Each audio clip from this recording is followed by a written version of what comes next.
Bushfire destroys building, forces evacuation at University Cape Town. Lawyer Fafa Imbai explains conditions of accepting Justice Minister post in AFPRC regime.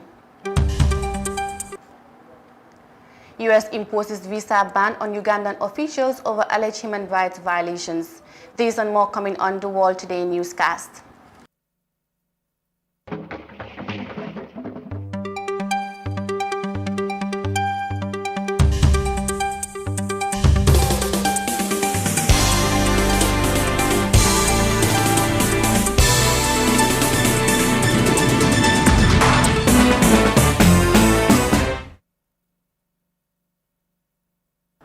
Hello, you're watching the World Today newscast with me, Mariama Cham, and thanks for joining us. A bushfire has ravaged several buildings in Cape Town, including City's University campus, that led to the evacuation of the students from the place. Helicopters were used to extinguish the flames after several damages took place in the area. The city's historic museum, built in 1796, was also burned down while firefighters tried to put out the fire. Details in this report. The fire is believed to have started as a vegetation fire just before 9 on Sunday morning, and the fire rapidly spread to the campus of the University of Cape Town. The university said in a statement that emergency services had evacuated all students on campus. Helicopters were working on the fire all day trying to extinguish the blaze, but several key university buildings were destroyed. This building behind me caught alight. Onlookers on the ground say it could be a lab or a library in an academic department, but that still has to be clarified. This comes close after the music department is said to have been gutted on the lower campus. This historic windmill, a well-known landmark and museum in Cape Town, which was built in 1796, was also destroyed. A spokesperson for Cape Town's emergency services says firefighters worked throughout the night to bring the fire under control. The former Attorney General and Minister of Justice during the administration of the AFPRC military junta, lawyer Fafa Idrisambai, on Monday appeared before the Truth, Reconciliation and Reparations Commission to testify on the conditions he accepted to work with the junta members. Lawyer Mbai said he took up the job in the interest of the country considering that the coup was peaceful. Khadija reports. A group of soldiers led by Lieutenant Yahya Jammeh seized power in a bloodless coup in July 22, 1994 that led to the ousting of a democratically elected government under the leadership of the then President Sir Dawda Kairaba Jawara. The political legitimacy of government derives the autonomous constituent institutions, legislative, judicial and executive, combined for the national common good and through public elections and citizens' consent. According to Lawyer Mbai, the AFPRC junta members had approached him 3 times to take up the Attorney General and Minister of Justice role, but he rejected the offer. But after a long contemplation on the circumstances of the coup, he decided to take up the responsibility.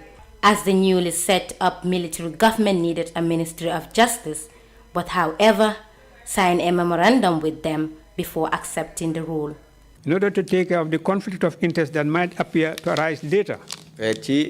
Pour li nga xamné ni na fank nak mbolem lo xamné mu ngi jëm ci wali jawarlo aajo the conflict of interest lo xamné dana feñ gannaaw li. Regarding a civil case instituted and won by Barrister Fafa Mbai on behalf of his client, here afterward about his Louis Dias Construction Company Limited. Ci layo bo xamné nak Barrister Fafa Mbai gagné won nako ci touri clientam, the full details of which were explained to the AFPRC during the discussions. The AFPRC has assured Barrister Fafa Ibai that the government of the Gambia will respect the judgments made by the relevant judicial bodies and that the said case will honor and that the said case will be honored and therefore is committed to fully paying the orders and award by the Gambia Supreme Court. Shortly, the military junta took over. They suspended the constitution and appointed civilian personalities to work in the government. Barrister Mbai told the commission that he took up the risks because he considered himself as a patriotic Gambian and a constant persuasion from leaders who encourage him to take the role in the interests of the country. But as a Gambian, waaye nag ni doomi Gambian, as a patriotic Gambian, di doomi Gambian bu bugg réewam, with the persuasion of eminent religious leaders, people of high caliber and respect in ay society. boroomi daraja ak ay boroomi diine kilifaay diine ñoom ñëpp ak si seen wax. And ci ma neexal. the arguments they made to me, ki tamit nag li nga xam ne loolu lañ wérale seen i it was kàddu mooy primarily the peace and stability of the country. mooy nag lu jëm ci wàlli jàmm ak dali réew mi. Agreed for that reason. Lawyer Fafa Idrissa Mbaye served as Justice Minister and Attorney General in the First Republic, and he also served on the same post for a period of 6 months under the leadership of the AFPRC. Khadijatu Seka, iAfrica News. A pickup truck belonging to the United Democratic Party has been impounded by the police after its driver was arrested on suspicion of drug trafficking on Saturday night. According to the Gambia Police Force, the apprehension of the suspect came after he failed to stop for checking by the Operation Zero Crime Patrol team. The suspect is held at the Bundung Police Station, where he is helping the police with the investigations. Details of that in this report. While evading security check, it is said to have caused considerable damage to the patrol vehicle. He was later caught with suspected cannabis. The United Democratic Party issued a statement making it categorically clear that the driver at the time of the incident is not a member of the party but a mechanic tasked to repair the vehicle in question. iAfrica TV spoke to Buba Dabo, the owner of the mechanical garage, where the UDP pickup was reportedly sent for maintenance. He admitted to have authorized Yusufa, who is an electrician, to diagnose the electrical status of the pickup. Barenka kuma kan wala min social media ka fo Yusufa UDP quality wanta tonyati. Yusufa is our electrician here. The rumors I am hearing on social media that Yusufa is a UDP member is not true. Yusufa is not UDP. He is not even a sympathizer of the party. Yusufa is an electrician. He is just one of us. He is an electrician. And I am a fitter.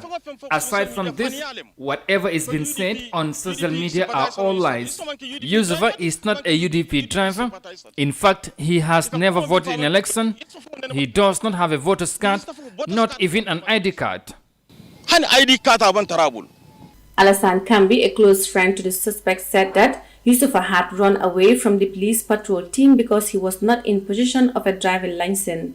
ma laaj ko Yusufa lu xew mu ne daf doon dem guddi pour jënda li moo xeda. When I visited Yusufa at the police station, he explained that he was going to buy food for his suhoor. On his way, he found a police patrol team on a checkpoint. So in that instant, he wanted to make a U-turn and started speeding away, but unfortunately, he saw a police vehicle from behind. I asked him why he ran away. He said he has no document with him, including a driving license. He said after he was chased by the police for a while, the cause of his car battery went off and the vehicle halted. Then he was caught. The police asked him, why didn't you stop? He said he was afraid because he had no driving license with him. ñu ne ko looy daw mu ne dafa ragal ne amut license te mu ngi dawal moto party. With regard to the allegation of trafficking in cannabis, this is what Mr. Kambi had to say. waaw yëfi taay daal mu ne moom buñ ko indi si police bi dañ ko génne si moto UDP bi. With regards to the cannabis, he said when he was being brought to the police station, he was not in the UDP vehicle, but rather in the police vehicle. He said the sortie drove the vehicle to the station. Upon their arrival at the police, he said the officers who apprehended him brought what he described as a chest bag to him that he was the owner. He said the police told him that he owns the bag, but Yusufa said he has nothing to do with the bag. Operation Zero Crime was recently instituted to tackle crimes and criminal activities within targeting what the police call criminal hideouts, as well to prosecute offenders in accordance with the law. The opposition party had since the incident commended the police force for its vigilance and asked for a thorough investigation so that the culprits will be punished for breaking the laws of the Gambia. While the drug case is being handed over to the Drug Law Enforcement Agency for actions, The traffic department of the police is assessing the damages caused allegedly by the suspect to the patrol vehicle. Reporting for iAfrica News, I am Mariama Cham. Well, that report will take us to a quick break, and we will be right back with the rest of the news. Stay with us. The pride we take in our brand, the work we put into constantly change the landscape and elevate real estate in the Gambia, it's compared to none. From inception, our goal was to add value to the beautiful Gambian landscape. That's why we are proud innovators of community estates. Kololi Sands is an exceptional piece of work, tailored for ultimate convenience and luxury, to bring you an element of finesse that is rare but unique in its own. This is also our pride and joy, and we welcome you to the exquisite beauty right here in Kololi and right here on the waterfront. Kololi Sands, feel the ocean breeze at your doorstep.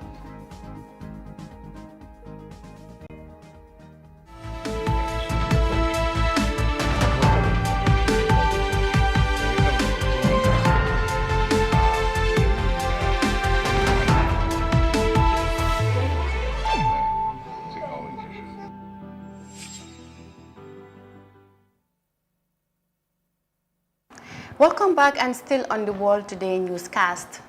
Egyptian vehicle owners have been receiving financial incentives from the government to enable them to transform their cars into natural gas from the usual liquid fuel.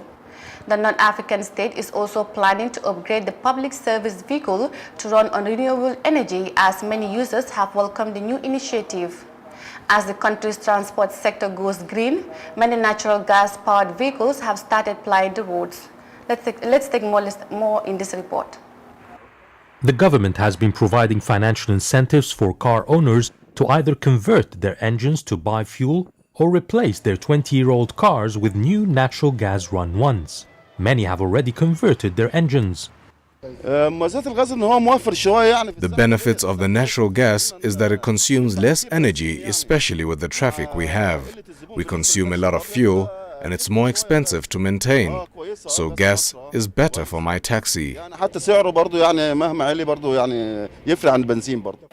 5-year initiative is expected to cost over $15 billion to subsidize expenses for covering 1.8 million vehicles, as well as building hundreds of new gas stations and infrastructure.